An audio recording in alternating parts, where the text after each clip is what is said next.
Do you remember Quark the Dragonslayer? It was a one-off VHS tape that was briefly found in some American video rental stores and libraries in the late 80s. But where did it come from, and where did it go? It's essentially been erased from the cultural zeitgeist. Hardly anyone remembers Quark the Troll, including Google itself. So let's take a look at the behind-the-scenes drama, dive into the cultural impact, and discover the lasting legacy of a little troll named Quark. This is everything you didn't know about Quark the Dragonslayer.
Quark the Troll made his debut in the 1986 Danish animated film Valhalla, which was adapted from Peter Madsen's comic book series of the same name. Although a supporting character, Quark quickly won the affection of fans. Following the film's success, Quark starred in a collection of animated shorts. These shorts expanded on his personality, presenting diverse storylines and interactions with other characters from the Valhalla universe.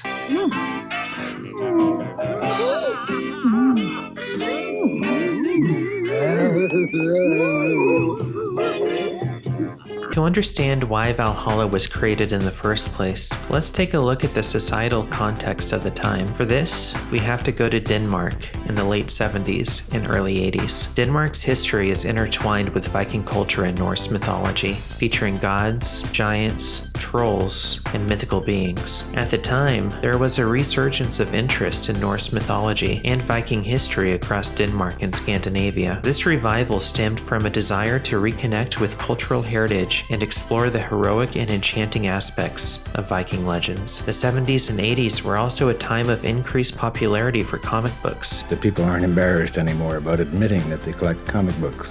A trend also embraced in Denmark, where comics gained recognition as a valid narrative and entertainment medium. In the late 70s, editors Henning Kure and Arne Stenby of Interpress conceived a comic series set in the Viking world. They enlisted cartoonist Peter Madsen and embarked on creating the first album, reminiscent of other European comic series such as The Adventures of Tintin and Asterix. They called this new comic series Valhalla. Debuting in 1978, Valhalla gained traction as a comic strip in the Politiken newspaper. 2 years later, its collected album was a hit, which led to more albums across Scandinavia, opening the door for a movie adaptation. The movie project initially raised a small budget for production, but quickly faced financial challenges. Production was passed from studio to studio before the production studio Swan Film took over. But finally, in October 1986, the film Valhalla was released. After 4 years and 40 million Danish kroner, about 5 million euros spent, the film was a Danish box office hit, with Quark, the lovable troll character, quickly becoming one of the most popular characters in the movie. His mischievous nature and charming personality endeared him to movie viewers. Following the movie's success, animated shorts featuring Quark were ordered. The idea was to expand the franchise, maintain momentum, explore the Valhalla universe, and focus on the fan-favorite character, Quark.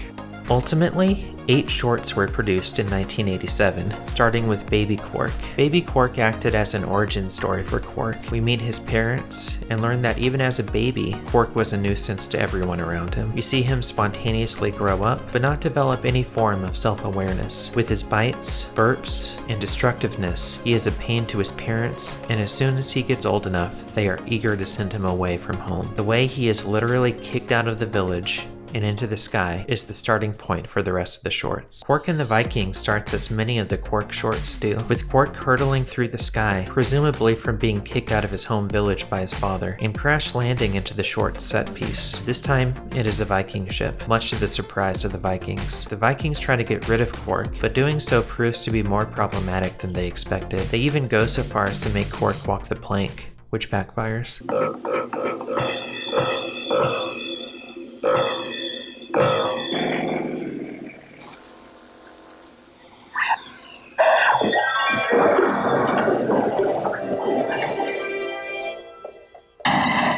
Ultimately, Quark uses his troll strength to row the Viking ship to what the Vikings think is America, but ends up being Quark's home village instead. Quark and the Long Winter takes place in Quark's village. Winter suddenly overtakes the town, catching everyone off guard, including Quark's parents. With his dad being sick and hungry, and his mom needing a new fur coat, Quark's dad kicks him out into the woods to provide for his family. In the woods, Quark encounters a wolf, but his coat is too small. The wolf leads him to a bear, which Quark brings home, but ends up scaring his parents away. Quark and the Mosquitoes is probably the weirdest of the shorts. It also begins with Quark mindlessly hurtling through the sky and landing on a Viking's head. He eats the last of the Viking's magic mushrooms and has a strange reaction to it. Vikings angrily send him out into the woods to find some more magic mushrooms to bring back to town. The rest of the short is kind of a hallucinogenic drug trip, where Quark eats several magic mushrooms, sprouts trumpets from his face, shrinks to the size of an ant, gets attacked by mosquitoes and spiders, before ultimately arriving back at the town. The Vikings eat the magic mushrooms, and they all shrink and get attacked by a horde of mosquitoes. Quark and the Highway Robber also starts with Quark flying through the air like a ragdoll, landing on a robbery in progress. The Highway Robber, impressed with Quark's abilities, convinces Quark to team up with him to rob some unsuspecting passers-by. Every robbery attempt fails because Quark is oblivious to what's going on and is more interested in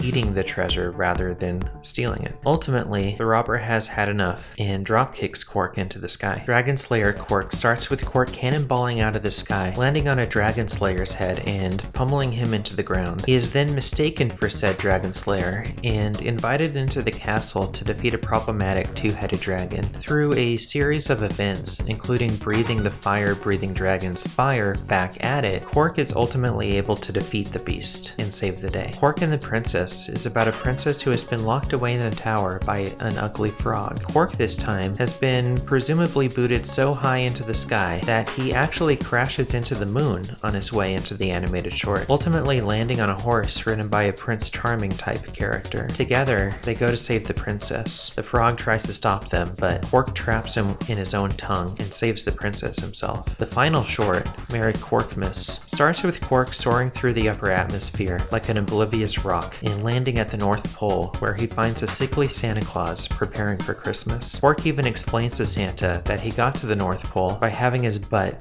absolutely wrecked by a foot. Quack, quack, quack.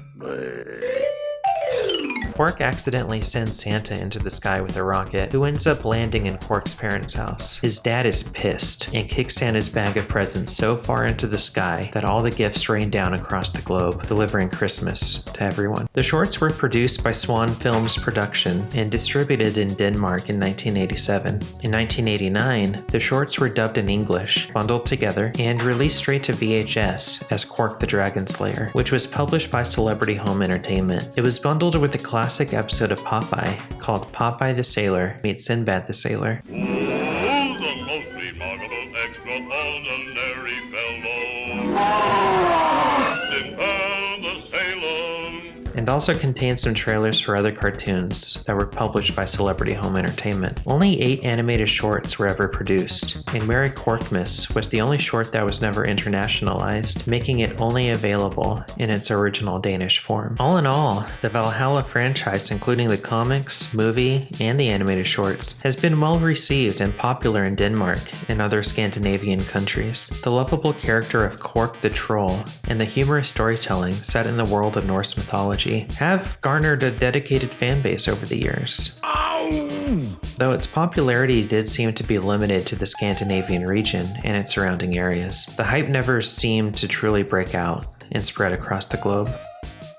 At the time of its release in 1986, the Valhalla movie was Denmark's most expensive film ever made. No Danish film has ever gone as much over budget since. Despite being immensely popular and selling over 500,000 tickets, a tenth of Denmark's population at the time, the enormous cost of the film prevented the studio from regaining the cost of production. Originally, 6 additional shorts featuring Quark the Troll were planned, but the production studio was shut down before they could be made, due to the financial deficit of the Valhalla movie. Today, the Valhalla comics are still published by Carlsen Comics in Denmark. The Valhalla movie was released on DVD in 2003 in Denmark and is still available if you go looking for it. But the shorts featuring Quark the Troll are not available for streaming on any major platforms. In fact, in order for me to get footage for this episode, I had to hunt for a rare VHS copy online and restore it in its entirety on my sister channel, the Rare Media Archive. Link in the description if you are interested in watching the animated shorts yourself. In 2019, a live-action adaptation of Valhalla was released, also known as Valhalla, Legend of Thor. It was serious and dark in tone, but featured Quark once again, this time in live action.